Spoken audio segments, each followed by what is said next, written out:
ಮುದ್ದೆ ಮಾಡಿದ್ದೀನಿ, 4 ಮುದ್ದೆ. ನಾನೀಗ ಮುದ್ದೆನೇ ತಿಂತಾಯಿದ್ದೀನಿ. ನಮ್ಮ ಮನೆಯವ್ರಿಗೆ BP ಶುಗರ್ ಏನಿಲ್ಲ. ಅವ್ರು ಮೊದಲಿಂದನೂ ಮುದ್ದೆ ತಿಂದ್ಕೊಂಡೆ ಜಾಸ್ತಿ ಬೆಳೆದಿರೋದು. ಮತ್ತು ಅವ್ರ ಕೆಲಸದ ಹತ್ರ ಬರೀ ಮುದ್ದೆ ಇರಲಿಲ್ವಲ್ಲ, ಅನ್ನನೇ ತಿಂದು ಬೇಜಾರಾಗಿ, ಅನ್ನದ ಮೇಲೆ ಬೇಜಾರು ಅವ್ರಿಗೆ, ಬರೀ ಮುದ್ದೆನೇ ತಿಂತಾರೆ. ಏನು ಗೊತ್ತಾ, ನಾನಿವಾಗ ಯೂಟ್ಯೂಬು, ಇವತ್ತು ಸಂಡೇ, ಯೂಟ್ಯೂಬಲ್ಲಿ CK ಚಂದ್ರು ಸರ್ ಮತ್ತು ಇವರು ಆನಂದ್ ಅವ್ರದ್ದು ಪಾಡ್ಕಾಸ್ಟ್ ನೋಡ್ತಾಯಿದ್ದೆ. ನಿಜವಾಗ್ಲೂ ತುಂಬ ಚೆನ್ನಾಗಿತ್ತು. ನನಗೆ ನೋಡ್ತಾ ಏನೋ ಅವ್ರು ನಗೋದ್ರ ಜೊತೆ ನಾನು ನಗ್ತಿದ್ದೇನೋ ಒಂಥರ ಕನೆಕ್ಟ್ ಆಗೋ ಥರ ಫೀಲ್ ಆಯಿತು ನನಗೆ. ನಮ್ಮ ಮನೆಯವರು ನೋಡ್ರಿ ಬೆಂಗಳೂರು ಬಿಟ್ಟು ಬಂದ್ಬಿಟ್ಟಾ? ಏನು ಬೆಂಗಳೂರಲ್ಲಿ ನಮ್ಮ ಅಪ್ಪ ಏನು ಆಸ್ತಿ ಮಾಡಿಟ್ಟನಲ್ಲಿ. ಆಸ್ತಿ ಮಾಡ್ಬೋದಿತ್ತು, ಮಾಡಲಿಲ್ಲ. ನಮ್ಮ ಮನೆಯವರು ಬೆಂಗಳೂರು ಬಿಟ್ಟು ಬರೋಕ್ಕೆ ರೆಡಿ ಇಲ್ಲ. ನೋಡಿದ್ರ, ನಾನು ನಿಮ್ಗೆ ಯಾವಾಗಲೂ ರೆಮಿಡೀಸ್ಗಳನ್ನ ಹೇಳ್ತಾಯಿದ್ದೆ. ದೇವ್ರನ್ನ ಬೇಡಿ ನಾನು ಇಷ್ಟು ವೇದನೆ ಅನುಭವಿಸ್ತಿದ್ದೆ. ಅದು ನಮ್ಮ ಮನೆಯವ್ರಿಗೆ ಅರ್ಥ ಆಗ್ತಿರ್ಲಿಲ್ಲ. ಕಡೆಗೂ ಅಂತೂ ಇಂತೂ ಇಲ್ಲಿ ಬೆಂಗಳೂರು ಬಿಟ್ಟು ಬರೋಂಗೆ ಆಯಿತು. ಆಮೇಲೆ ಏನು ಸಮಾಚಾರ ಏನಿಲ್ಲ. ಬೆಂಗಳೂರಿಗೆ ಹೋಗಲ್ಲ ಇನ್ನು? ಕೆಲಸ ಕಾರ್ಯಗಳಿದ್ರೆ ಹೋಗ್ಬೇಕಷ್ಟೇ. ಏನು ಕೆಲಸ ಕಾರ್ಯ ಇರ್ತದೆ? ಈ ಬೆಂಗಳೂರಿಗೆ ಏನು ಹೋಗ್ದಂಗೆ ಇರ್ತೀಯಾ? ಹೋಗೋ ಹಾಗಿಲ್ಲ. ಈಗ ಬಂದಿದೆಯಾ, ಹುಡುಗಿದ ಮದುವೆ ಮಾಡಿ ಸೈಟಿಂದ ನೋಡಿ ಆಮೇಲೆ ಬೇಕಾದ್ರೆ ಇಬ್ಬರು ಬೆಂಗಳೂರಿಗೆ ಹೋಗಿ ಸೆಟಲ್ ಆಗ್ಬಿಟ್ರೆ, ಬೆಂಗಳೂರಲ್ಲೇ ಇರಬೇಕು ಅಂದರೆ ಬೆಂಗಳೂರು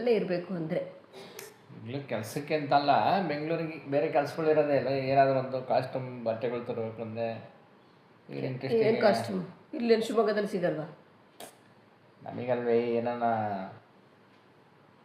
ಶುಭ ಕಾರ್ಯಗಳಿಗೆ, ಮದುವೆ ಸಂಭ್ರಮಗಳಿಗೆ, ಅದಕ್ಕೆ ಇದಕ್ಕೆ ಏನಾದರೂ ಬೇಕಾದಾಗ ಈಗ ಒಳ್ಳೊಳ್ಳೆ ಬಟ್ಟೆಗಳು ಸಿಗುತ್ತೆ ಅಂತ ಎಲ್ಲಿ ಸಿಗ್ತವೆ? ಬೆಂಗಳೂರಲ್ಲಿ ಸಿಗ್ತವೆ. ನಾವು ಬೆಂಗಳೂರಿಗೆ ಹೋಗೋ ಅಂತ ಒಂದು ಇದಿರಲ್ವಾ? ಈಗ ಏನು ಶಿವಮೊಗ್ಗದಲ್ಲಿ ಎಲ್ಲ ಸಿಕ್ಬಿಡ್ತಾವ. ಈಗ ರಿಲೇಷನ್ಗಳಿಗೆ, ಫ್ರೆಂಡ್ಸ್ಗಳಿಗೆ ಒಂದು ಮದುವೆ ಆದರೆ ಕಾರ್ಡ್ ಹಂಚೋಕ್ಕೆ ಒಂದೇನಾದರೂ ಅದಕ್ಕೂ ಹೋಗಬೇಕು, ಮತ್ತೆ ಎಗೈನ್ ಕೆಲಸಕ್ಕೆ ಹೋಗೋ ಹಂಗಿಲ್ಲ. ಕೆಲಸಕ್ಕೆ ಹೋಗೋ ಹಾಗಿಲ್ಲ. ನಾನು ಯಾಕೆ ಅಂದರೆ ನನಗೆ ಇದು ಕಲಾಯ್ತು ಇರೋ ನಿಮಿಷ.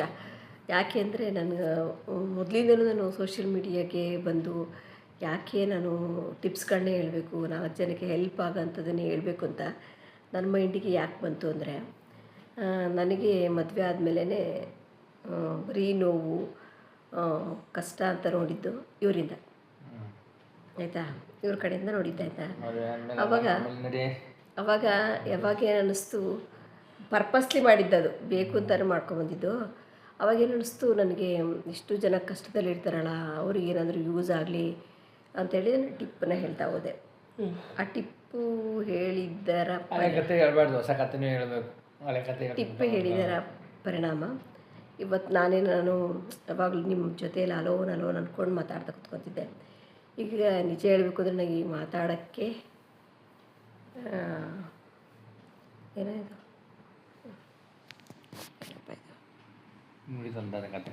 ಈಗ ನಿಜ ಹೇಳ್ಬೇಕಂದ್ರೆ ನಂಗೆ ಮಾತಾಡೋಕ್ಕೆ ಟೈಮ್ ಇಲ್ಲ, ಅಷ್ಟೊಂದು ಕೆಲಸ. ಫ್ರೀಯಾಗಿದ್ದಾಗ ಅನಿಸುತ್ತೆ, ಇಲ್ಲದೇ ಇರೋ ಯೋಚನೆಗಳು ಬರೋದು. ಹೂವಲ್ಲೂ ಸೌಂದರ್ಯ ಕಾಣೋದು, ಪ್ರಕೃತಿಲೂ ಸೌಂದರ್ಯ ಕಾಣೋದು, ಫ್ರೀ ಇದ್ದಾಗಷ್ಟೇ ಅವೆಲ್ಲ ಗೋಚರ ಆಗೋದು. ಕೆರ್ಕೊಳಕ್ಕೆ ಪುರ್ಸೊತ್ತಿಲ್ಲ ಅಂತಾರಲ್ಲ, ಹಂಗೆ ಸಿಕ್ಕಾಪಟ್ಟೆ ಕೆಲಸ ಇದ್ದಾಗ ಅವೇನು ಮೈಂಡಿಗೆ ಬರೋಲ್ಲ. ನಾನು 1ನೇ ತಾರೀಕಿಂದ ಕೆಲಸಕ್ಕೆ ಬೇರೆ ಹೋಗಬೇಕು. ನೋಡೋಣ ವಾಟ್ ವಿಲ್ ಹ್ಯಾಪನ್. ಫ್ರೀ ಇದ್ದಾಗ ಮಾಡ್ತೀನಿ, ಇಲ್ಲ ಅಂದರೆ ಇಲ್ಲ.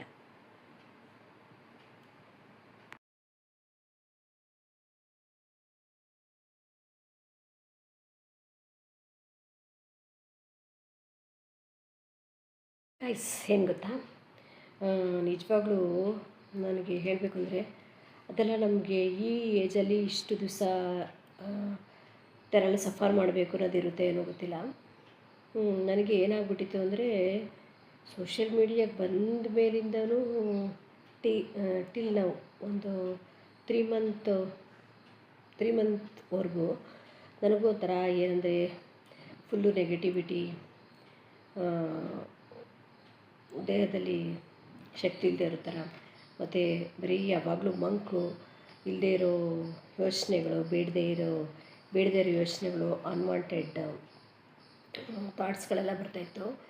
ಯಾವಾಗ ನಾನು ರಾಯರನ್ನ ನಂಬಿದೆ, ಪ್ರತಿ ಗುರುವಾರ ಯಾವಾಗ ರಾಯರಿಗೆ ತುಪ್ಪದ ದೀಪ ಹಚ್ಕೊಂಡು ಆರತಿ ಬೆಳ್ಕೊಂಡು ತುಳಸಿನ ಯಾವಾಗ ನಾನು ಹಚ್ಚೋಕ್ಕೆ ಸ್ಟಾರ್ಟ್ ಮಾಡಿದೆ, ಆವಾಗಿಂದ ನಿಜವಾಗ್ಲೂ ನಾನು ಮಾನಸಿಕವಾಗಿ ನನ್ನಲ್ಲಿ ಒಂದು ಚೇಂಜಸ್ ಅನ್ನೋದು ಬಂತು.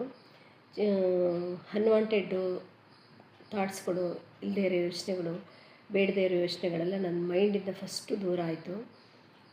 ಅದರಲ್ಲಿ ಒಳ್ಳೆಯವರು ಯಾರು, ಕೆಟ್ಟವರು ಯಾರು, ಫೇಕ್ ಯಾರು, ರಿಯಲ್ ಯಾರು ಅನ್ನೋ ಸತ್ಯಗಳು ನನಗೆ ಒಂದೊಂದೇ ಗೊತ್ತಾಗ್ತಾ ಹೋಯಿತು. ನಾವು ಇನ್ನೊಂದು ವಿಚಾರ ಏನು ತಿಳ್ಕೊಬೇಕು ಅಂದರೆ, ನಾವು ಯಾರಿಂದ ನಾವು ಅನ್ನ ತಿಂತಿದ್ದೀವಿ, ಯಾರು ನಮ್ಮ ಕಷ್ಟ ಸುಖಕ್ಕೆ ಆಗ್ತಾರೆ, ಯಾರು ನಮ್ಮ ಕಷ್ಟ ಸುಖಕ್ಕೆ ಸ್ಪಂದಿಸ್ತಾರೆ, ಅವರಿಗಷ್ಟೇ ನಾವು ಬೆಲೆಗಳನ್ನ ಕೊಡ್ತಾ ಹೋಗಬೇಕು.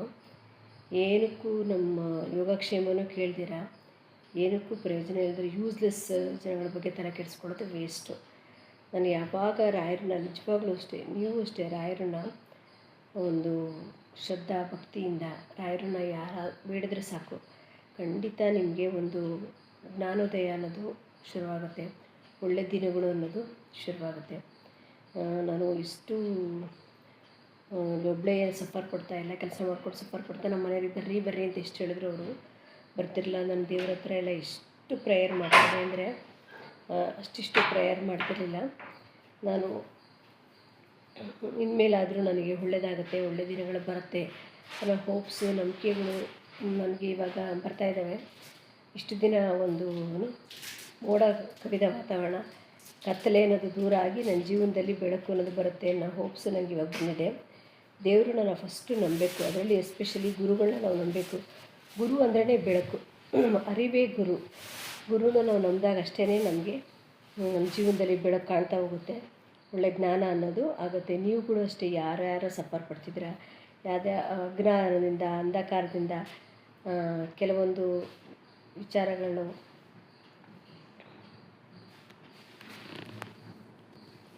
ಅಜ್ಞಾನದಿಂದ, ಅಂಧಕಾರದಿಂದ ಕೆಲವರು ಬುದ್ಧಿಮಂಕಾಗಿ ಯೋಚನೆ ಮಾಡ್ತಿದ್ದಾರೆ, ಅಂಥವರು ಕೂಡ ನೀವು ರಾಯರನ್ನ ನಂಬಬೇಕು. ರಾಯರು ಖಂಡಿತವಾಗ್ಲೂ ನಮಗೆ ದಾರಿ ತೋರಿಸ್ತಾರೆ. ರಾಯರಿದ್ದಾರೆ, ಇವೆರಡು 100ಕ್ಕೆ 100 ಸತ್ಯ. ನನಗಂತೂ ಒಳ್ಳೆಯದಾಗಿದೆ.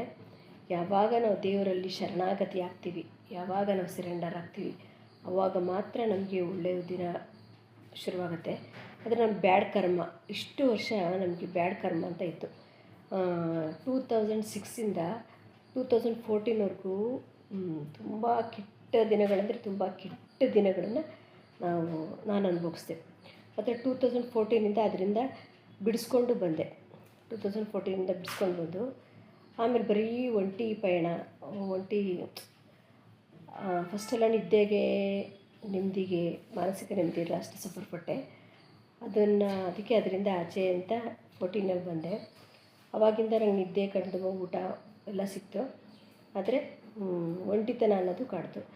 ಈಗ ಆ ಒಂಟಿತನ ಅನ್ನೋದು ಅದು ಇಷ್ಟು ವರ್ಷ ಅನುಭವಿಸ್ಬೇಕು ಅಂತ ಇತ್ತು.